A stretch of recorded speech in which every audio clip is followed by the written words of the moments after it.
Hi all வணக்கம் and welcome. இது நம்ம சேனல், நம்ம பேசுவோம். நேற்று ஆக்சுவலா வேற மாதிரியான ஒரு மேட்ச் நடந்திருக்கு. இன்ஃபேக்ட் நான் செகண்ட் ஹாஃப் அவ்வளோவா என்னால் பார்க்க முடியல. பட் ஜிடி விசஸ் டிசி ஒரு தரமான ஒரு மேட்சா இருந்திருக்குன்னு நினைக்கிறேன். டில் நவ் இது வரைக்கும் முடிஞ்சிருக்க ஐபிஎல் மேட்சஸ்ல. So welcome back Bharathi and Raman. Welcome guy. ஹாய்டா. எஸ். ஹாய். ஸோ பாரதி, எப்படி பாரதி மேட்ச் பார்க்கும்போது உனக்கு எப்படி இருந்தது? அந்த செகண்ட் இன்னிங் ப்ராக்ரஸ் ஆகும்போது நான் வந்து அட் ஒன் ஸ்டேஜ் நினைச்சேன் கேஎல் ராகுல் போற ரேட்டை பார்த்தா ஓகே ஈஸியா அடிச்சிருவாங்கன்னு தான் நினைச்சேன். பட் உனக்கு எப்படி இருந்தது மேட்ச் பார்க்கும்போது? மேட்ச் பார்க்கும்போது எப்படி இருந்துச்சுன்னா ஃபர்ஸ்ட் இன்னிங்ஸ்ல இருந்தே நான் சொல்றேன். ஸோ அவங்க சாய் சுதர்சன் வந்து நல்லா தான் ஸ்டார்ட் பண்ணாரு. அவர் வந்து பாலுக்கு செமையா ரியாக்ட் பண்ணாரு. பட் 2-4 அழகு அவரால் அடிக்க முடியல. ஸோ முகேஷ் சர்மா ஓவர்ல அவர் வந்து போல்ட் ஆயிட்டார். ஆனா அங்க இருந்து பாத்தீங்கன்னா பட்லர் எங்கிருந்து வந்தானே தெரியல, திடீர்னு அவ்வளவு பெரிய ஃபார்ம்ல வந்துட்டார். இது போன பட்லர் இல்ல, போன மேட்ச் விளையாடின அந்த பட்லர் மாதிரியே தெரியல. சரியான இன்னிங்ஸ், 5 6 3 4 190 வந்து ஸ்ட்ரைக் ரேட்ல அடிச்சது வந்து எதிர்பார்க்கவே இல்லை. அந்த பவர் பிளே வந்து அவர் தனியா கொளுத்திட்டாரு. ஒரு எண்டுல வந்து 2 ரன் தான் அடிச்சிருந்தாரு. 50 பார்ட்னர்ஷிப்ல 2 ரன் தான் இவர் அடிச்சிருந்தாரு, சுபம் கில்லு. அங்கிருந்து வந்து பட்லர் கொளுத்துன்னு கொளுத்திட்டு குல்தீப் ஓவர்ல வந்து அவுட் ஆயிட்டாரு. அதுக்கப்புறம் வாஷிங்டன் சுந்தர் ஒரு கொளுத்துனாரு. வாஷிங்டன் சுந்தர்ல அடிச்ச அடியே வந்து இது நம்ம வாசியா இது அப்படிங்கிற மாதிரி இருந்துச்சு. வாஷிங்டனுக்கு வந்து ஒரு ஸ்டெப் அகேடா அனுப்பியிருந்தாங்க. கிளென் பிலிப்ஸ்க்கு மேல வந்து அனுப்பியிருந்தாங்க. அவர் நல்லாவே அதை யூஸும் பண்ணியிருந்தாருமே கூட. ஸோ அங்க வந்து வாஷிங்டன் சுந்தர் வந்து ஒரு 2 6 3 ஒரு 6 4 அடிச்சாரு. ஸோ அது வந்து அவருமே எக்ஸ்ட்ராடனரியா பாலுக்கு ரியாக்ட் தான் பண்ணாரு. ரொம்ப வந்து பெருசாலாம் வந்து அம்மாள் டுமில் அடிக்கணும்லாம் ஒரு சூரியவன்ஷி மாதிரியோ இல்ல அபிஷேக் சர்மா மாதிரி அடிக்கணும்லாம் இல்ல, பாலுக்கு கரெக்டா வந்து கிரிக்கெட்டிங் ஷாட்ல ரன் அடிச்சாரு. பார்க்க அழகா இருந்தது. ஸோ இந்த 2 பேர் அடிச்சுட்டு அடிச்சுட்டு இருந்ததுக்கு அப்புறம் ரொம்ப பொறுமையா விளையாட்டு இருந்தாரு. இன்ஃபேக்ட் வந்து ஒரு 110 ஸ்ட்ரைக் ரேட்ல தான் அடிந்தார். ஒரு 20 பாலுக்கு 22 23 தான் அடிந்தார் சுபம் கில்லு. திடீர்னு என்ன நினைச்சான்னு தெரியல, பாவி அவன் அடிக்க ஆரம்பிச்சுட்டான். அவன் அடிக்க ஆரம்பிச்சதுக்கு அப்புறம் 5 6 4 4 கொளுத்துல 45 பாலுக்கு 70 ரன் அடிச்சதுக்கு அப்புறம் அந்த ஸ்ட்ரைக் ரேட் அப்படியே ஒரு 155க்கு ஷிஃப்ட் ஆச்சு. வாஷிங்டன் சுந்தரம் ஒரு 170 அடிச்சதுக்கு அப்புறம் கிளென் பிலிப்ஸ் வந்து அவரு பங்குக்கு ஒரு 150 ஸ்ட்ரைக் ரேட்ல வந்து ஒரு லாஸ்ட் சின்ன கேமியோ ஒன்று 9 balls 14 runs 14 15 runs அடிச்சாரு. ஸோ அது வந்து பாக்குறதுக்கு வந்து செமையா இருந்துச்சு. ஜிடி வந்து பேக் டு ட்ராக்ன்ற மாதிரி எனக்கு ஃபீல் ஆச்சு. ஸோ அவங்க அந்த அந்த அந்த பேக் டு ஃபார்ம் அந்த வந்ததுக்கு அப்புறம் அவங்க ஒரு 220 எக்ஸ்பெக்ட் பண்ணேன். ஏன்னா ஒருவேளை சுபம் கில் அவுட் ஆகாம இருந்தாருன்னா இன்னொரு 10 to 15 runs எக்ஸ்ட்ரா வந்திருக்கும்னு நான் நினைச்சேன். பட் 210 வந்து நல்ல ஸ்கோர் தான். இனிஷியல் ஸ்டேஜஸ் அவங்க ஆரம்பிச்சதுல இருந்து அடிச்ச வேகத்துக்கு 220 வரைக்கும் வந்துச்சு. 210 நல்ல ஸ்கோர் தான் அந்த கிரவுண்டுக்கு. அங்கிருந்து வந்து செகண்ட் ஹாஃப் அவங்க ஆரம்பிச்சதுக்கு அப்புறம் நிஷாங்காவும் கேஎல் ராகுலும் சரியான பார்ட்னர்ஷிப். நிஷாங்கா வந்து ஒரு நல்ல அடிஷன் ஃபார் டிசின்னு நான் நினைக்கிறேன். நிஷாங்கா வந்து ஸ்ரீலங்கனோட அந்த வேர்ல்ட் கப்லயே பார்த்தோம். நிஷாங்கா செமையா ஆடினாரு. இன் ஸ்ரீலங்கா ஒன்லி ஸ்ரீலங்கால செமையா ஆடினாரு. அவர் ஹோம் கிரவுண்டுங்கிறதுனால அட்வான்டேஜ்ன்ற மாதிரி யோசிச்சேன். பட் இந்தியா இப்போ இங்க நம்ம ஐபிஎல்லே வந்து எல்லா கிரவுண்ட்ஸ்லயும் ஒரு ரன் ஸ்கோர் பண்ணும்போது அவரோட எபிலிட்டியை பார்த்து நான் நிஜமாவே வந்து ஓகே, இந்த மாதிரி ஒரு பிளேயர் ஸ்ரீலங்காக்கு வந்து ரொம்ப நாளா தேடிட்டு இருந்தாங்க இல்லையா. அவங்களுக்கு எப்படி ஒரு ஜெயசூர்யா, சங்கக்காரா, ஜெயவர்தன் இந்த மாதிரி ஒரு பேட்ஸ்மேன் தேடிட்டு இருக்கும்போது இவர் வந்து ஒரு பெரிய அடிஷன். ஸோ அவரு நல்லா அவர் கூட சேர்ந்து கேஎலும் சம பார்ட்னர்ஷிப். கேஎல் 2 மேட்ச் ஆடலன்னொடனே அவ்வளவுதான் கேஎல்ன்ற மாதிரி ஒரு ரஜினி டைலாக் ஒன்று வரல, அவ்வளவுதான் ஒரு 2 படம் ஓடலைன்னா அவ்வளவுதான் இந்த குதிரை முடிஞ்சிருச்சு அப்படிங்கிற மாதிரி அந்த மாதிரி நினைச்சிட்டு இருந்த கேஎல் சரியான ஃபார்முக்கு வந்தாரு. 90 to 52 லாஸ்ட் வரைக்கும் அவர் இருந்திருந்தாருன்னா மேட்ச் அசால்ட்டா முடிச்சிருப்பாங்கன்னு தான் நினைச்சேன். பட் நம்ம யோசிச்ச மாதிரி நிதிஷ் ராணா கிட்ட இருந்து ரன்னே வரல. ரொம்ப நாளா வரல. இதோ வரும் அதோ வரும்னு 1 downல ஒரு இறங்கி ரொம்ப நாளா ரன் வரல. அப்புறம் சமீர் ரிஸ்வி ஆடிந்தாரு. சமீர் ரிஸ்வி வந்து 2 மேட்ச் நல்லா ஆட்டாரு. இந்த மேட்ச் ஹார்ட் லக் தான், அப்படிதான் நம்ம அதை பார்க்கணும். ஸோ சமீர் ரிஸ்வி அவுட் ஆனாரு. திடீர்னு என்ன ஆச்சுன்னு தெரியல மில்லர். அவங்களுக்கு எப்படி திடீர்னு வந்து வாஷிங்டன் சுந்தருக்குலாம் என்ன ஆச்சுன்னு தெரியாம எல்லாரும் ரன் அடிக்க ஆரம்பிச்சாங்களோ, இந்த சைட்ல வந்து நீங்களே அடிக்கும் போது நான் என்னடா அப்படின்னு சொல்லிட்டு செம அடினா நீ போட்டாலே நான் அடி பண்ற மாதிரி அடிச்சாரு லாஸ்ட் 2 ஓவர்ல. லாஸ்ட் 3 ஓவர்லயும் செம அடினா நிஜமாலுமே செம அடி, தர்ம அடி அடிச்சாரு பவுலர்ஸ. நான் மேட்ச் முடிஞ்சிச்சுன்னு நினைச்சேன். அதுவும் வந்து நம்ம இந்தியன் டீம்ல வந்து நம்ம எல்லாருமே பெஸ்டா பாக்குற முகமது சிராஜ் எல்லாம் போட்டு 2 6 அடிச்சாரு ஒரு ஓவருக்கு.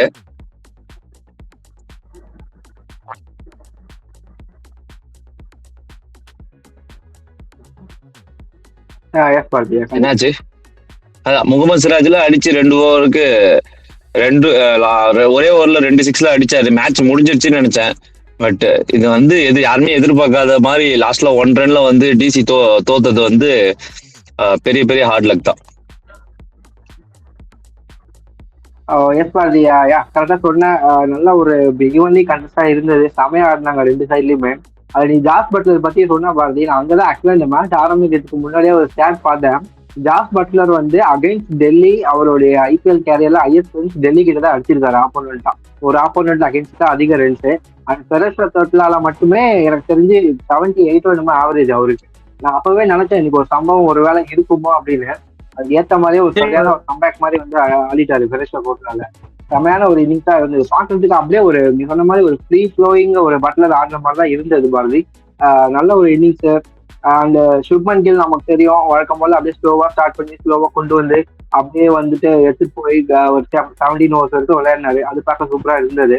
அந்த ஹாய் ரமணா அப்படியே உங்ககிட்ட வர ரமணா, டெல்லியோட பவுலிங் எப்படி பாக்குற ரமணா? டெல்லியோட பவுலிங் ஒரு மாதிரி டீசென்ட் பவுலிங் தான். எனக்கு தெரிஞ்சு அந்த முகேஷ் குமாரை மட்டும் கொஞ்சம் எக்ஸ்பென்சிவா போயிட்டாருன்னு நினைக்கிறேன். ஓவரால் டெல்லி பவுலிங் எப்படி இருந்தது? ஆமாண்ணா, முகேஷ் பவுலிங் டிசி பவுலிங் சொல்ல பொறுத்த வரைக்கும் முகேஷ் குமாரோட பவுலிங் தவிர எல்லாத்துமே நல்லா இருந்துச்சுன்னா, முகேஷ் குமார் பாத்தீங்கன்னா 4 overs 55 2 விக்கெட் எடுத்தாரு. எனக்கு இந்த லுங்கி இங்கிரி நல்லா செமையா போட்டாரு 6 runs per ஓவர்ல. ஏன்னா இந்த மாதிரி 200+ அப்படிங்கிறப்போ யாராவது 2 bowlers ஷட் ஓவர்ஸ் போடணும். லுங்கி இங்கிரி அவர் ரோல கரெக்டா பண்ணாரு. அக்ஷர் பட்டேல் டீசென்ட். குல்தீப் யாதவ் கொஞ்சம் அடிச்சுட்டாங்க. பட் அந்த தேவையான டைம்ல அந்த பட்லரோட விக்கெட் எடுப்பாரு 17th over 16th over நினைக்கிறேன். ஸோ எஸ் நடராஜன் அண்ட் விப்ரி அங்கதான். பட் எனக்கு என்னன்னா விப்ராஜ் நிகம் அந்த பிளேயரை வந்து அவங்க யூஸ் பண்றாங்க. நான் இது 3வது மேட்ச் அந்த ட்ராக் நான் பாக்குறேன். ஒரு ஓவருக்கு மேல கொடுக்கவே மாட்டாங்க பவுலிங்கு. அண்ட் பேட்டிங்லயுமே நம்ம 8 தேவைப்பட்டதான் வராரு. அப்படிங்கிறப்ப அவரோட ரோல் அந்த அளவுக்கு அவரை விளையாட வச்சு ஆகணுமா? இப்ப அவங்க கிட்ட இருந்து அவரை வந்து நெட்ஸ்ல வந்து ஏதோ அவங்க அவருக்கு பார்த்துருக்காங்க. ஆல்சோ வந்து எப்பயுமே ஒரு பிளேயருக்கு 1 or 2 matches கொடுத்துட்டு டிராப் பண்றதுல வந்து அவ்வளவு நல்லா இருக்காது. மேபி பட்லர் வந்து 2 மேட்ச் ஃபார்ம்ல இல்லை, இதுக்கு முன்னாலுமே ஃபார்ம்ல இல்லை, இன்னைக்கு வந்து அவர் ஃபார்முக்கு வந்தாருல்ல. ஸோ லைக் அதே மாதிரி சுபம் கில்லும் வந்து ஃபார்ம்ல இல்லாத மாதிரி தான் இருந்துச்சு. பட் இன்னைக்கு எவ்வளவு அழகா வந்து ஆடி கொடுத்தாரு. ஸோ அந்த மாதிரி வந்து அவருக்கு ஒரு 2-3 சான்சஸ் கொடுக்குறாங்க. நானுமே வந்து அது நல்ல விஷயம் தான் பார்ப்பேன். ஸோ இன்னும் ஒரு 1 or 2 matches கூட கொடுக்கலாம். பட் அவங்களுக்கும் வந்து வின்னிங் தேடி தான் போயிட்டு இருக்காங்க. ஃபர்ஸ்ட் வின் தேடி தான்.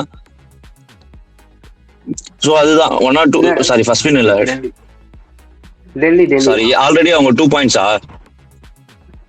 4 points இருக்காங்க. ஃபர்ஸ்ட் 2 மேட்ச்மே வின் தான். அதான் 2 மேட்ச் வின் பண்ணிருக்காங்க. வின் பண்ணதுனால அவங்களோட ஸ்குவாடை வந்து ஆல்ரெடி 2 மேட்ச் வின் பண்ணதுனால அவங்களோட ஸ்குவாடையும் சேஞ்ச் பண்ண வேணாம்னு அவங்க நினைச்சிருக்காங்க. இப்பதான் ஃபர்ஸ்ட் மேட்ச் அவங்க வந்து லாஸ் ஆயிருக்காங்க. அது இல்லாம நெக்ஸ்ட் 1 or 2 matches திரும்ப அவருக்கு சான்ஸ் கொடுத்து தான் பார்ப்பாங்கன்றது என்னுடைய எண்ணம். ஸோ மேபி அவருக்கு வந்து இன்னொரு 1 or 2 matches சான்சஸ்க்கு அப்புறம் வந்து அவருடைய பிளேஸை வந்து யாருக்கு வந்து ரீப்ளேஸ் பண்ணலாம்னு சொல்லி டீம் திங்க் பண்ணுவாங்கன்னு நினைக்கிறேன். ஓகே பாரதி. ஸோ அதுதான் எனக்கு டவுட். என்னன்னா ரமன் நான் உங்ககிட்ட கேட்குறேன் ரமனா, என்னன்னா எஸ் பாரதி சொன்ன மாதிரி விப்ராஜ் வந்து யங்ஸ்டர் தான். போன வருஷம் டீசெண்டா பண்ணாரு, இந்த வருஷம் கண்டினியூ பண்ணணும். எனக்கு என்னன்னா அவரை நீங்க ட்ரஸ்ட் பண்ணி ஒரு ஓவருக்கு மேல பவுலிங்கும் கொடுக்க மாட்டாங்க.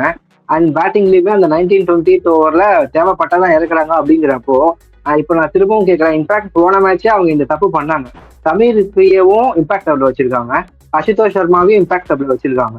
2 கன் பேட்டர்ஸையும் இம்பாக்ட் டபுள் வச்சிருந்தா உங்களுக்கு நீங்க மேக்சிமம் சமீர் இஸ்பியை தான் யூஸ் பண்ண போறீங்க நம்பர் 4ல வந்து. அப்படின்னா அப்ப அசுதோஷோட ரோலே இல்லாம போயிடுது. ஸோ இந்த மாதிரி இப்போ நீ பாத்தீங்கன்னா பாரதி இந்த குரூஷியல் மேட்ச் இது. இந்த மாதிரி ஒரு 1 run டிஃபீட் இதெல்லாம் வந்து பார்க்கும்போது அவங்க இதுவே ஒரு அசுதோஷ் சர்மா உள்ள இருந்திருந்தாருன்னா அவருக்கு அவருடைய டிக்கெட்டிங் கெப்பாசிட்டியை பார்க்கும்போது அவர் 1 hour ஸ்பேர்லயே முடிச்சுக்கலாங்கிறது தான் என்னுடைய கொஸ்டின். நல்ல தாட் ப்ராசஸ் தான். அதுதான் team will think about it நான் நினைக்கிறேன். ஸோ அதுதான் உடனே ஒரு பிளேயருக்கு டிராப் ஆஃப் பண்ணும்போது அந்த பிளேயரோட மைண்ட் செட்டையும் யோசிப்பாங்க. அந்த பிளேயர் 1 or 2 matches வின் பண்ணி தரக்கூடிய எபிலிட்டி இருக்குன்றதுனால தான் அவங்க இப்போ ஸ்டார்டிங் பிளேயிங் லெவல்ல வச்சிருக்காங்க. மேபி அவங்க அஸ்வின் சர்மா கிட்ட இருந்து அந்த அவர் அஸ்வின் சர்மா வந்து ஸ்பின் பவுலர் கிடையாது இல்லையா, அவர் வந்து ஒரு மீடியம் சைஸ் தான் போடுவாரு. ஸோ பினிஷர் மட்டும் தான் பாரதி, அவர் வந்து batter cum finisher. Maybe bowling போடுற மாதிரி இன்னொரு ஆல்ரவுண்டர்ஸை யூஸ் பண்ண சான்சஸ் இருக்கோ, இல்லைன்னா வந்து பவுலர்ஸே இல்லாம ஃபைவ் கரெக்ட் பவுலர்ஸோடவே உள்ள போயிட்டு வந்து அவங்கள விளையாடணும்னாலும் விளையாட முடியும். ஸோ அவங்க அப்படி யோசிச்சாங்கன்னா மேபி வந்து நீ சொன்ன மாதிரி அந்த ரீப்ளேஸ் பண்ணி விளையாடுவாங்கன்னு தோணுது. ஓகே பாரதி, எஸ் கரெக்டாக தான் நான் பாக்குறேன். என்னன்னா அந்த ருத்ராஜோடைய யூஸ்டபிலிட்டி இன்னும் கொஞ்சம் பெட்டரா இருந்தா அவருக்குமே நல்லது, இந்த டீமுக்குமே நல்லதுன்னு நினைக்கிறேன். அது அக்ஷர் பட்டேல் கையில தான் இருக்கு எப்படி அவர் யூஸ் பண்ண போறாரு அப்படின்னு. அந்த ரமணா அப்படியே நம்ம டெல்லியோட பேட்டிங் பார்த்தோம்னா எஸ் பாரதி சூப்பரா சொன்னான். 2 டாப்ல வந்து செட் பண்ணி கொடுத்தாங்க. நிஷாங்கா அண்ட் கேஎல் ராகுல் சூப்பரா ஆடி எடுத்துட்டு வந்தாங்க ஃபர்ஸ்ட் 10 overs. அதுக்கப்புறம் ஒரு சின்ன ஒரு ஸ்லிப் ஆச்சு. அந்த பொசிஷன் நீ சொன்ன மாதிரி நிதிஷ் ராணா இன்னைக்கு வந்து தமிழ் பேக்கி இன்னைக்கு படல, ஓகே பேட் டே, இன்னைக்கு ஃபர்ஸ்ட் பாலே அவுட் ஆயிட்டாரு. அப்படிங்கிறப்போ அந்த ஒரு மிடில் ஆர்டரே வந்து ஒரு மாதிரி சிரிக்கிற மாதிரி இருக்குல்ல, நிதிஷ் ராணாவும் ஃபார்ம்ல இல்லாத மாதிரி இருக்கு. அவங்க மிடில் ஆர்டர் எப்படி பாக்குறேன்? மிடில் ஆர்டர் வந்து பாத்தீங்கன்னா நிதிஷ் ராணா எதுக்குன்னே தெரியல. 3 மேட்ச் கொடுத்தாங்க, ஆனா அதுல 3 மேட்சுமே பெர்ஃபார்ம் பண்ணல. எல்லாமே சிங்கிள் டிஜிட். ஒரு மேட்ச் அடிச்சாரு, பட் ஆனா அதுவுமே எஃபெக்டிவா இல்ல. நிதிஷ் ராணா இந்த பொசிஷனுக்கு தேவையா அப்படின்ட்டு ஒரு இது இருக்குன்னா, நெக்ஸ்ட் வந்து நீங்க சொன்ன மாதிரி இப்ப விப்ராஜுக்கு 1 ஓவர் கொடுத்து ஒரு பேட்டிங் ஆட வைக்கிறதுக்கு அசோக் சர்மா மாதிரி ஒரு பிளேயரை வெளியே உட்கார வைக்கிறது குட்டான்னு கேட்டீங்கன்னா அது பேட் டெசிஷன் தான். ஆக்சுவலா அசோக் சர்மாவே அதுக்கு பதிலாக அந்த பொசிஷனுக்கு ஆடி இருக்கலாம். ஏன்னா அவங்களுக்கு ஒரு இப்ப விப்ராஜுக்கு பதிலா அசுதோஷ் சர்மா வந்திருந்தாங்கன்னா அந்த மேட்சை முடிக்கிறதுக்கு கூட சான்ஸ் இருந்திருக்கு. ஆக்சுவலி நேத்து நடந்த அந்த ஒரு வின் மேட்ச்ல ஒரு ரன் வெற்றில. சோ அதாவது பாத்தீங்கன்னா இது ஒரு கன்சர்னா இருக்கு. நான் மிடில் ஆர்டர்ல கொஞ்சம் பிரச்சனை தான். எனக்கு கேட்டா இப்போ நீங்க வந்து நிதிஷ் ராணாக்கு பதில் யாரை யூஸ் பண்ண முடியும்? நிதிஷ் ராணாக்கு பதில் நீங்க யூஸ் பண்ணணும்னா எனக்கு தெரிஞ்ச டீம்ல கருண் நாயர் மட்டும் தான் இருக்காரு. மேல வந்து அஸ்வின் சர்மா விளையாட வைக்க முடியுமான்னு எனக்கு தெரியல. இல்ல பாரதி, அதுக்குதான் வந்து அபிஷேக் பொரேல் அப்படின்னு ஒரு பிளேயர் இருக்காரு. போன வருஷம் ஓப்பனிங் இறங்கி 350+ ரன்ஸ் அடிச்சாரு. நான் வந்து இந்த வருஷமா அதான் எக்ஸ்பெக்ட் பண்ணேன். பட் நிஷாங்கா நீ சொன்ன மாதிரி செம்மையா ஆடுறாரு, அவர் ஓப்பனிங் ஓகே. அப்போ அபிஷேக் பொரேலையாவது நம்பர் 3ல ஆட வைக்கலாம்ல. ஆமா, நம்பர் 3ல மேபி கருண் நாயர் அபிஷேக் பொரேல் ஆடலாம். கருண் நாயர் கூட ஓகே தான். கருண் நாயர் அபிஷேக் பொரேல். ஏன்னா நிதிஷ் ராணா ரொம்ப வந்து ஒரு பேட் சீசன் மாதிரி எனக்கு ஃபீல் ஆகுது. அவருடைய அவுட் ஆகுற இதெல்லாம் பார்க்கும்போது சுத்தமா ஒரு பேட்லயே படாத மாதிரி இருக்காரு. ஸோ தேவையில்லாம அந்த அவர் அவுட் ஆகுறதுனால மிடில் ஆர்டர் மேல ப்ரெஷர் இருக்கிற மாதிரி அவங்களுக்கு இருக்கும்னு நான் நினைக்கிறேன். பாருங்க, நிதிஷ் ராணா எதுக்கு இந்த டீம்ல இருக்காருன்னே எனக்கு தெரியல. நான் இந்த டெல்லி டீம்ல அதாவது 1 டவுன்ல அவருக்கு பதிலாக வந்து அபிஷேக் பொரேல் ஆனாலும் நல்லா இருக்கும். நான் நிதிஷ் ராணா எக்ஸ்பெக்டேஷன் வச்சிருந்தேன். ஆக்சுவலி டொமஸ்டிக் நல்லா பிளே பண்ணாரு. சோ அதே ஃபயர் பவர் காமிக்க நினைச்சேன். அவர் வந்து சுத்தமா பண்ணல. அந்த 3 மேட்சுமே சான்ஸ், அந்த 3 மேட்சுமே அவர் ஒழுங்கா பண்ணல. சோ அதுக்கு மேல அபிஷேக் பொரேல் ஆடலாம்னு எனக்கு தோணுதுண்ணா. அதுதான் நானும் நினைச்சேன். நான் சொன்னேன் என்னன்னா, பட் நிதிஷ் ராணா வந்து அவங்க டிரான்ஸ்ஃபர்ல வாங்கின ஒரு பிளேயர். மேபி அதனால கூட அவங்க வந்துட்டு ஒரு ட்ரஸ்ட் வச்சு கண்டினியூ பண்ணுவாங்கன்னு தான் நினைக்கிறேன். ஏன்னா அவரும் ஒரு one of the experience player தான். இப்ப ஃபார்ம்ல இல்ல, ஆனா அவங்க எனக்கு தெரிஞ்சு அந்த சேஞ்ச பண்ண மாட்டாங்க. பண்ணா அபிஷேக் பொரேல் கொண்டு வரலாம், இல்ல கருண் நாயர் இருக்காங்க. ஆனா அவங்க நிதிஷ் ராணாவை பிலீவ் பண்ணி கண்டினியூ பண்ணுவாங்கன்னு தான் நான் நினைக்கிறேன் பாரதி. அண்ட் அப்படி நம்ம அந்த டேவிட் மில்லர் அந்த மிடில் ஆர்டர் லோயர் மிடில் ஆர்டருக்கு வருவோம் பாரதி. டேவிட் மில்லர் செமையா ஆடினாரு. One of the best IPL innings தான் இவருக்கு நம்ம இதை சொல்லலாம். அதான் வித் அந்த ஒரு ஆர்டிடி மேட்ச்ல ஒரு 10-12 இயர்ஸ் பேக் ஒரு செஞ்சுரி அடிச்சு வின் பண்ணி கொடுப்பாரு. ஸோ அந்த மாதிரி பார்க்கும்போது எனக்கு என்னவோ இவங்க மிடில் ஆர்டர் வந்து ரைஸ்டன் ஸ்டப்ஸ் பாரதி, அவர் சரியான ஒரு பிளேயர். நிறைய மேட்ச் அவங்களுக்கு பினிஷ் பண்ணி கொடுத்துருக்காரு. அவரை வந்து ரொம்ப கீழே ஆட வச்ச மாதிரி இல்ல. அக்ஷர் பட்டேல் மேல வராரு. எனக்கு அது புரியல பாரதி. அவங்க மிடில் ஆர்டர் இது ஓகேவா கண்டினியூ பண்ணுவாங்கன்னு நினைக்கிறேன். இல்ல நீ சொன்னதுதான் கரெக்ட். இப்ப நிதிஷ் ராணா கூட அவங்களுக்கு இன்னொரு 1 or 2 சான்சஸ் கொடுக்கலாம். அமீர் ரிஷ்வி ஆல்ரெடி வந்து 2 மேட்ச் நல்லாவே பண்ணிருக்காரு. இந்த ஒரு மேட்ச் தான் அவுட் ஃபெயில். ஆல்ரெடி வந்து நிதிஷ் ராணாக்கு இன்னொரு 1 or 2 கேம்ஸ் வந்து அவங்களுக்கு கொடுப்பாங்க நான் நினைக்கிறேன் மிடில் ஆர்டர்ல 1 டவுன்ல. அந்த சமீர் ரிஷ்வி ஆல்ரெடி வந்து 2 மேட்ச்மே நல்லா விளையாடிட்டாரு. ஸோ அது அதுக்கப்புறம் சமீர் ரிஷ்விக்கு நல்லா ஏற்கனவே நல்லா பட்டுட்டு இருக்கு. அண்ட் இப்போ திரும்ப டேவிட் மில்லர் ஃபார்முக்கு வந்திருக்காரு. டேவிட் மில்லருக்கு அப்புறம் எனக்கு தெரிஞ்சு ஸ்டப்ஸ் விளையாடுறது தான் கரெக்டா இருக்கும்னு நினைக்கிறேன். ஸ்டப்ஸ் விளையாடும் போது மேக்ஸிமம் எவ்வளவு பால்ஸ் இருக்கும்? ஒரு 2-3 overs தான் இருக்கும். அதுல வந்து அவர் ஒரு 8-9 பால்ஸ் விளையாடினாலும் அதுல ஒரு 20 runs அவர் அடிப்பாரா அப்படின்னா எனக்கு தெரிஞ்சு வந்து அது ஆடட் அட்வான்டேஜ் தான். அது இல்லாம ஸ்டப்ஸா பட்டேலான்னு கேட்டா அக்ஷர் பட்டேல் நல்லா விளையாடுவார் தான். நாம வந்து இந்தியா டீம்ல கூட ஒரு மிடில் ஆர்டர்ஸ்ல வந்து விக்கெட்ஸ் போகும்போது மேல வந்து ஸ்டெபிலைஸ் பண்ண அனுப்பியிருக்கோம். அதுதான் ஸ்டெபிலைஸ் பண்ற மாதிரியான பேட்ஸ்மேன் தான் அவரு. உடனே ஒரு 10 பாலுக்கு 4 6 அடிக்கக்கூடிய 10 பால்ல 3 6 4 6 அடிக்க கிடையாது. ஸோ அதனால வந்து அக்ஷர் பட்டேல் அங்க இறங்கி அவருக்கு 1 or 2 பால்ஸ் கிடைச்சி அந்த 1 or 2 பால்ஸ் அவர் ஹிட் மேல ஆடுறதுதான் வந்து மீனிங்ஃபுல்லா இருக்கும்னு எனக்கு தோணுது. ஸோ அது இல்லாம நீ வந்து கேட்டிருந்த மிடில் ஆர்டர்ஸ் வந்து ஒரு மாதிரி வீக்கா இருக்கான்னு. எனக்கு மிடில் ஆர்டர்ல வீக்கா இருக்கான்னு கேட்டா வீக்கா இருக்க மாதிரி எனக்கு தெரியல. பிகாஸ் நிதிஷ் ராணா மட்டும்தான் வந்து அவர் வந்து 1 டவுன்ல வந்து கொஞ்சம் படல. But Sameer Rishi and Miller 2 பேருக்குமே நல்லா படுறதுனால மிடில் ஆர்டர்ஸ் வந்து ஓரளவுக்கு டீசென்டாவே இருக்குன்னு தான் நான் சொல்லுவேன். சேம் வைஸ் நீயுமே வந்து சொன்ன மாதிரி அவர் மேல ஆடினார்னா ஒரு வேலை ஸ்டப்ஸ் மேல ஆடினார்னா அதுவுமே அட்வான்டேஜ் தான். இன்னும் அவங்களோட மிடில் ஆர்டர் வந்து ஸ்ட்ராங் ஆகதான் சான்சஸ் இருக்கு. ஸோ அது மாதிரி ஒரு பேட்டிங்ல வந்து சில சேஞ்சஸ் அவங்க ஆர்டர்ல சேஞ்சஸ் பண்ணா யூஸ்ஃபுல்லா இருக்கும்னு தோணுது. எஸ் பாதி அதை கரெக்டா சொன்னேன். ஏன்னா இவங்க வந்துட்டு ஈஸியா வந்து இதெல்லாம் வின் பண்ண வேண்டிய மேட்சஸ். இதெல்லாம் வந்து 1 run 2 run தோக்கும் போது இவங்களுக்கு டீமாவே அஃபெக்ட் ஆகுமோன்னு இருக்கு. போன வருஷமும் உனக்கு ஞாபகம் இருந்ததுன்னா தொடர்ந்து 6 மேட்ச் ஜெயிச்சுட்டு அதுக்கப்புறம் வரிசையா தோத்தாங்க. இந்த மாதிரி ஸ்லிப் அப்ஸ் தான் வருஷம் டிசி வந்துட்டு வெளில போறதுக்கு காரணமா இருக்கு. ஸோ இந்த வருஷமா இந்த மாதிரி எதுவும் பண்ணாம அவங்க கரெக்ட் பண்ணிப்பாங்கன்னு நினைக்கிறேன் பாரதி. நீ சொன்ன மாதிரி அவங்களுடைய கோர்ஸ் கரெக்ஷன் அண்ட் நம்ம எல்லாருமே கேட்கிற அந்த ஒரு விஷயம் தான். நம்ம டேவிட் மில்லரு அந்த லாஸ்ட் செகண்ட் பால் அந்த டெலிவரி வந்து ஓடி இருக்கணுமா இல்ல நீ என்ன நினைக்கிற? அவரு வந்து எடுத்த டிசிஷன் கரெக்டா நீ எப்படி பாக்குற? ஆனா ஆக்சுவலி பாத்தீங்கன்னா அந்த ரன் ஓடி இருக்கணும். ஆக்சுவலி டேவிட் மில்லர் வந்து பாத்தீங்கன்னா அந்த லாஸ்ட்டுக்கு முன்னாடி பால் வந்து ஓடி இருக்கணும்.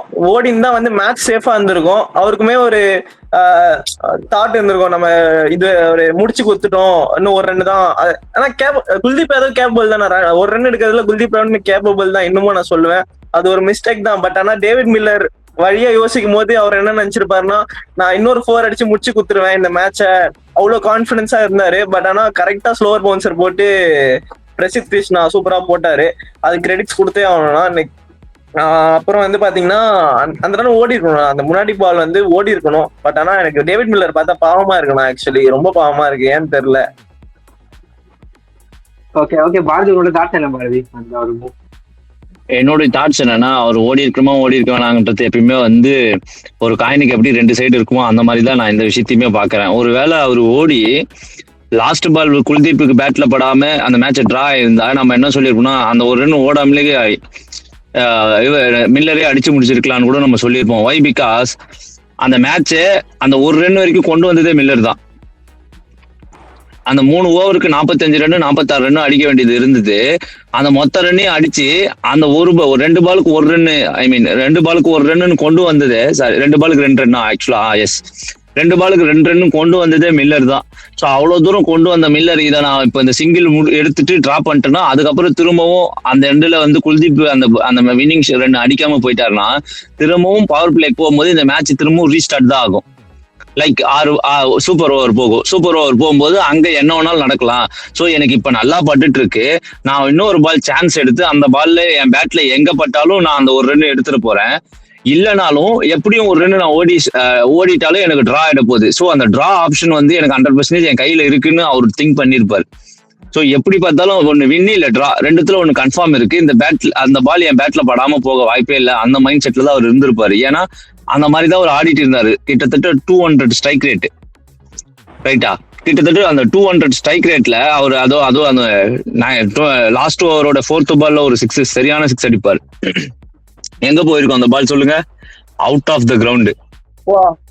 யாருமே எதிர்பார்க்கல அந்த 6. அந்த மாதிரி ஒரு 6 அடிச்ச ஒரு மில்லர் கிட்ட அடுத்த 2 பால், ஒரு பாலுக்கு 2 ரன் அடிக்க மாட்டாரா அப்படின்னு கேட்டா யாருமே நம்பமா இருக்க மாட்டாங்க. ஒரு பாலுக்கு 2 ரன் கண்டிப்பா மில்லர் அடிப்பாரு. நான் அந்த இடத்துல இருந்தா கூட மில்லர் அடிப்பாரு. இந்த சிங்கிள் எடுக்காதது கரெக்ட் தானே? அந்த பால் நான் யோசிச்சேன். அப்ப அந்த பால் யோசிச்சது அதுக்கு அடுத்த பால்ல ரிசல்ட் மாறினோடனே எப்படி நான் யோசிச்சது தப்பா இருக்கும்? தப்பாகாது. ஸோ மில்லர் அந்த இடத்துல சிங்கிள் டினை பண்ணது வேலிட். அந்த சிங்கிள் டினை பண்ணதுக்கு அப்புறம் அவர் அந்த பால் அடிக்காம அந்த பால் வந்து ஸ்லோ பவுன்சர் வந்து போட்டதுதான் பிரசித் கிருஷ்ணா அந்த ஓவர்ல பண்ண எல்லா தப்பும் ஒரே ஒரு பால்ல மாத்தினாரு. அந்த லாஸ்ட் ஓவர்ல அந்த ஸ்லோ பவுன்சர். அதையும் தாண்டி அங்க நான் யார கொஸ்டின் பண்ண திரும்ப நினைக்கிறேன்னா, நான் ஸ்ட்ரைக்கர்ல இருக்காரு குல்தீப் யாதவ். அவர் வேகமா ஓடி அங்க ரீச் ஆகிறது மட்டும்தான் ஒரே ஒரு டாஸ்க். அந்த ஒரு டாஸ்க் அவர் ஒழுங்கா பண்ணல.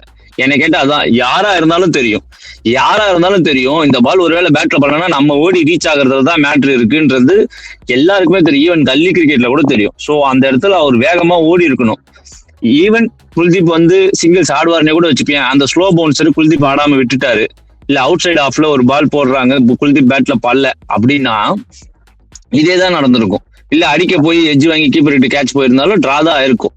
எல்லா பக்கமும் இதுக்கு சான்சஸ் இருக்கு. பட் அந்த இடத்துல மில்லர் பண்ணது நான் கரெக்ட் தான் நினைக்கிறேன். அதுவும் அவுட் ஆஃப் த கிரவுண்ட் ஒரு பால் 6 அடிச்சாரு நோ லுக் ஷாட்ல.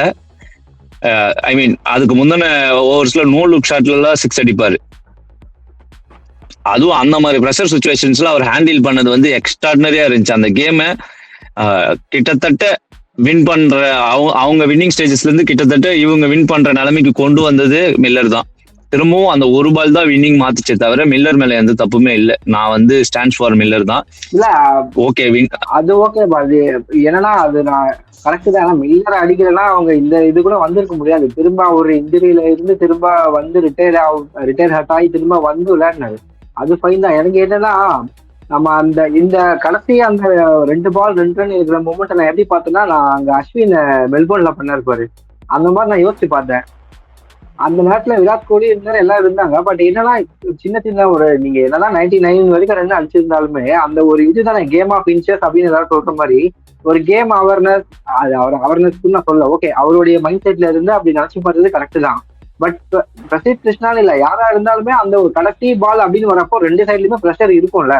ஸோ சப்போஸ் அந்த பால் படாமி போயிடுச்சு, ஒரு ரன் தோத்துட்டாங்க, அட்லீஸ்ட் நான் அதுதான் எதிர்பார்க்கிறேன். அட்லீஸ்ட் அந்த ஒரு பால் 19.5 அந்த பால் வந்து சிங்கிள் எடுத்துட்டு குல்தீப் யாதவ் போல்டே ஆயிருந்தா கூட கட்டி பால்ல ஓகே, அட்லீஸ்ட் நம்மளால கூப்பிடுறதுக்கு கொண்டு வர முடிஞ்சது. இல்லை அங்க போயாச்சும் அவங்க ஏதாவது ட்ரை பண்ணிருக்கலாமே, அந்த ஒரு வாய்ப்பு கூட இல்லாம போயிடுச்சுன்னு தான் நான் இப்பயும் ஃபீல் பண்றேன்.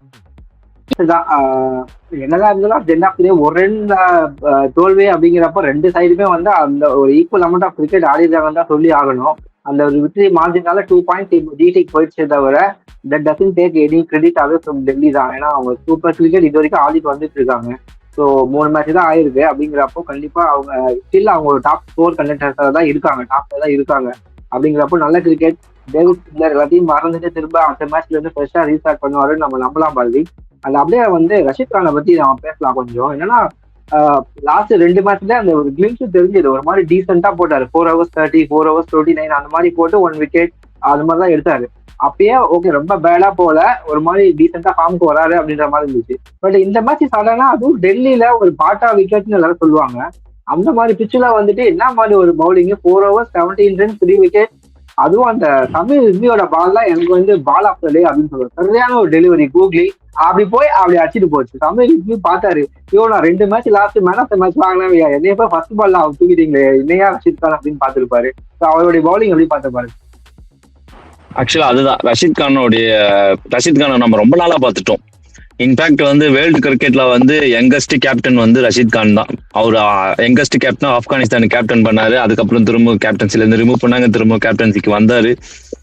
எக்ஸ்ட்ராடினரி கேப்டன், எக்ஸ்ட்ராடினரி ஆல்ரவுண்டர்னே சொல்லலாம். அவரோட பேட்டிங் எபிலிட்டி நமக்கு தெரியும். லாஸ்ட் மேட்சஸ்ல கூட அவ்வளவு சின்ன அங்கேயே வந்து ஜஸ்ட் மிஸ்ல தான் அவங்க தோத்தாங்க. ஸோ அதுதான் நான் சொல்ல வரேன்.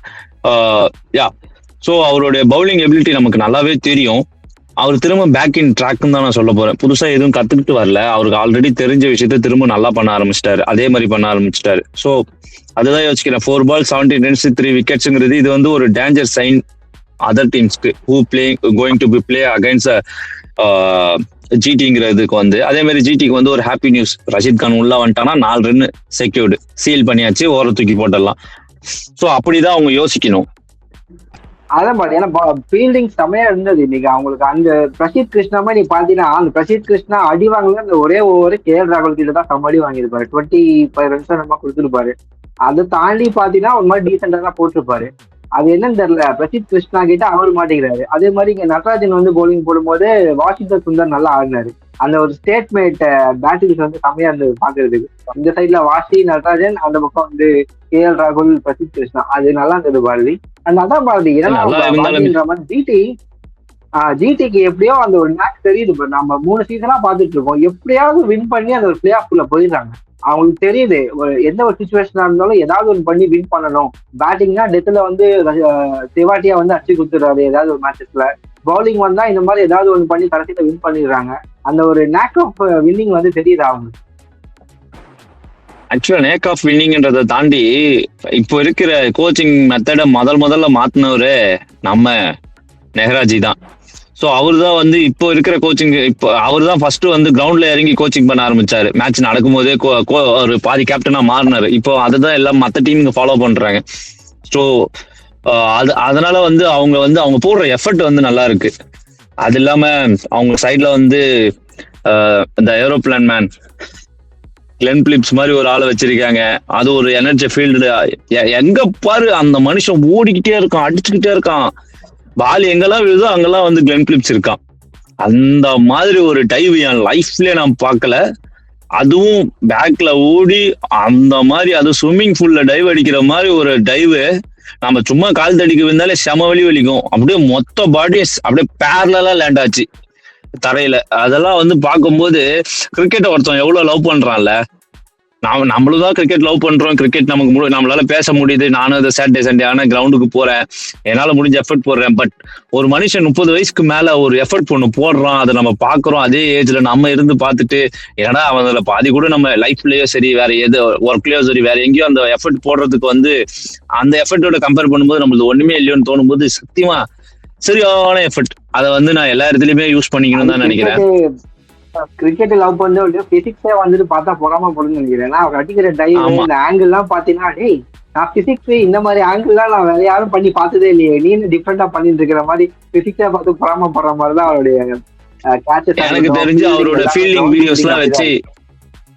ஃபீல்டிங் வீடியோஸ்லாம் வச்சு நம்ம தனியாவே ஒரு பிசிக்ஸ் கிளாஸே கூட யாராவது நல்ல பிசிக்ஸ் தெரிஞ்சவங்களே இது இப்படி பண்றது வந்து சாத்தியம் இல்லை, இது இப்படி பண்றாருன்னா அவர் இந்த மாதிரி ஒரு எஃபர்ட் போட்டிருக்காரு, இங்க இதை ட்ரை பண்ணிருக்கான்னு ஒரு கிளாஸே நடத்தலாம். அந்த மாதிரி ஒரு கிளென் பிலிப்ஸ்.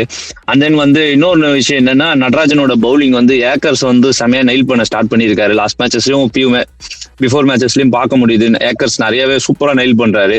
அண்ட் தென் இந்த மாதிரி ஒரு 200+ ரன்ஸ் போற ஒரு கேம்ல வந்து நம்ம ரஷீத் கான் செமையா போட்டாரு. அவர் கூட கம்பேர் பண்ணணும்னு நான் நினைக்கல. ஸோ ரஷீத் கான் அப்புறம் லுங்கி இங்கிடி அவரோட ஸ்லோயர்ஸ் அண்ட் தென் வந்து கேம் ஆஃப் ஹவர்ல வந்து அவர் பவுலிங் போடுறது வந்து எக்ஸ்ட்ராடனரியா இருக்கு. அதுக்கப்புறம் பார்க்கும்போது நடராஜன் ஏக்கர்ஸ்ல நெயில் பண்ணி 8.5 எக்கனாமிக்ல பவுலிங் போட்டு ஜஸ்ட் ஒரு 4 ஓவர்ஸ்க்கு 34 ரன்ஸ் பவுல் பண்ணது வந்து நான் வந்து நல்லதாவே தான் பாக்குறேன். நல்ல ஐ மீன் இவங்களுக்கு டிசிக்கு வந்து அவங்களோட பவுலிங் யூனிட் வந்து ஒரு மாதிரி சேர்ந்த மாதிரி நல்லா பண்றாங்க. ஸோ அதுவுமே இப்போ அது இல்லாம குல்தீப் இந்த மேட்ச் அடி வாங்கியிருக்காரு. எனக்கு தெரிஞ்சு next match Kuldeep will be game in பார்ட்டின்னு நான் நினைக்கிறேன். பார்த்தோன்னா நமக்கு தெரியும். ஸோ அவரும் வந்துட்டாருன்னா நல்லா இருக்கும் இவங்க டீம். அக்ஷர் பட்டேல் வந்து 3 ஓவர்ஸ் தான் போட்டாரு. விபின் ராஜோட அந்த 1 ஓவர் கொடுக்க வேண்டாம், நான் அதுதான் யோசிக்கிறேன். மேபி விபின் ராஜ் கிட்ட நீங்க நல்ல பேட்டிங் பாத்தீங்கன்னா பேட்டிங் ட்ரை பண்ணுங்க. பட் பவுலிங் வந்து அக்ஷர் பட்டேல் அவரோட 5 ஓவர்ஸை கம்ப்ளீட் பண்றது வந்து சென்சிபிளா இருக்கும்னு தோணுது. அக்ஷர் பட்டேல் 5 ஓவர்ஸ் ஆர் அப் இந்த பவர் பிளேஸ்ல போடுறது நல்லா இருக்கும். சாரி 4 ஓவர்ஸ் வந்து அப் இந்த பவர் பிளேஸ்ல இருந்து அவர் போட ஆரம்பிச்சாருன்னா நல்லா இருக்கும். அதுதான். ஓகே, எஃப் பாரதி அதான். ஸோ அதான் ரமல் இந்த மேட்ச்ல உனக்கு ரொம்ப பிடிச்ச பிளேயர் யாரு? ரெண்டு டீம்ல இருந்துமே ஒரு பிளேயர் சொல்ல, அப்படியே பினிஷிங் தாட்ஸ். ஓகேண்ணா, ஜிடில வந்து எனக்கு பிடிச்ச பிளேயர் வந்து இவருண்ணா பிலிப்ஸ். அவரோட பாஞ்சு பிடிக்கிறதுக்கே அவரோட பெஸ்ட் ஃபேன் ஆயிட்டேண்ணா. அதுக்கப்புறம் வந்து டிசில வந்து நான் வந்து எப்பவுமே வந்து கேஎல் ராகுல்னு சொல்லுவேன். ஆனா இந்த மேட்சுக்கு எனக்கு வந்து டேவிட் மில்லர் தானா actually. Okay Ramana, going forward எப்படி பாக்குற? டெல்லி அண்ட் குஜராத்தோட கேம்பெயின்ஸ் எப்படி போகும்? அதான் நான் சொன்ன மாதிரி டாப் 4ல டெல்லி இருப்பாங்க. நான் ஆக்சுவலி டாப் 4ல டெல்லி கண்டிப்பா இருக்கதான் போறாங்க. ப்ரெடிக்ட் பண்ண மாதிரி டெல்லி டாப் 4ல இருப்பாங்க. நான் அதுதான் சொல்றேன். ஜிடி வர மாட்டாங்க. ஓகே பார்க்கலாம். ஸோ எஸ் பாரதி, உனக்கு பிடிச்ச பிளேயர் அது பாரதி இந்த ரெண்டு டீம்ல நேற்று மேட்ச்ல அவங்களோட பினிஷிங் தான்? நேற்று மேட்ச்ல பிடிச்ச பிளேயர்னு பார்த்தோன்னா ரஷீத் கான் எக்ஸ்ட்ராடனரியா போட்டாரு. எனக்கு ரஷீத் கான் ரொம்ப நாளைக்கு முன்னாலேருந்தே பிடிக்கும். ரொம்ப நாளைக்கு முன்னாலேன்னா கிட்டத்தட்ட அவர் பிளே பண்ண ஆரம்பிச்ச உடனே நான் நியூஸ் பேப்பர்ல பார்த்திருக்கேன். அதுக்கப்புறம் வீடியோஸ்ல பார்க்க ஆரம்பிச்ச உடனே எனக்கு ரஷீத் கான் ரொம்ப பிடிக்கும். ரஷீத் கான் அது மட்டும் இல்ல, ஆப்கானிஸ்தான் கிரிக்கெட்டை இவ்வளவு தூரம் கொண்டு வந்ததுல அவருக்குமே ஒரு பெரிய பங்கு இருக்கு. டெல்லியில வந்து பத்தும் நிஷாங்காவை நான் எப்பயுமே வந்து ஹைலி ரேட் இப்போ ரீசெண்ட் டைம்ல ஒரு ஃபார்ம் வந்ததுக்கு அப்புறம் பத்தும் நிஷாங்காவை நான் வந்து ரொம்ப அவரோட பேட்டிங்க்கு வந்து நான் ரொம்பவே வந்து ஃபேனா இருக்கேன். அதுதான் எனக்கு வந்து இப்போ நேற்று மேட்ச்ல வந்து ரஷீத் கான் எனக்கு ரொம்பவே பிடிச்சிருச்சு. பிளஸ் அவர் அப்படியே ஒரு மாதிரி கொஞ்சம் பேட்சியா இருந்தார். இப்போ நான் வேர்ல்ட் கப் வரைக்குமே நம்மளா கேட்ட கேப்டன்சி சரியா பண்ண மாட்டாரு, ஆப்கானிஸ்தான் அது நிறைய லாஸ் இருந்ததுன்னு. பட் கரெக்டா வந்துட்டு அவர் அந்த இன்டர்வியூ கூட கொடுத்துருந்தாரு கிரிக் பஸ்ல இந்த டோர்னமெண்ட் முன்னாடி. ஒரு ஃபார்ம் அவுட்டுங்கிறது ஒரு பிளேயருக்கு ஒரு மந்தா இருக்கலாம், ஒரு இயரா இருக்கலாம். பட் எந்த அளவுக்கு அவரு கான்பிடன்ஸ் வச்சு ட்ரஸ்ட் பண்ணி கண்டினியூ பண்றது அவருடைய ஒர்க்ல அப்படின்னு பட் காமிச்சாரு. இதுக்கு மேல எனக்கு தெரிஞ்சு பி அவரை பதத்தில் தான் சொல்லணும் ரஷித் கான் அரைவ்ட் அப்படின்னு. ஆனால் இந்த டீம்ல வந்து பார்க்கும்போது எனக்கு எஸ் KL ராகுல் எனக்கு எப்பவுமே ரொம்ப பிடிச்ச ஒரு பிளேயர்.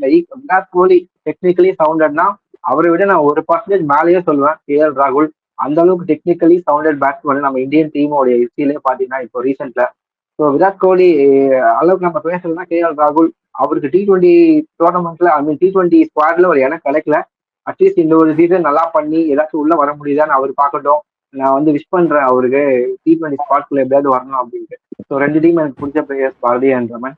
ஸோ அதுதான் கோயிங் ஃபார்வர்ட் 2 டீமும் நல்லா பண்ணுவாங்கன்னு நினைக்கிறேன். டெல்லி சூப்பரா பண்ணிட்டு இருக்காங்க, அதை கண்டினியூ பண்ணுவோம். அந்த 1 or 2 சேஞ்சஸ் நம்ம பேசின மாதிரி.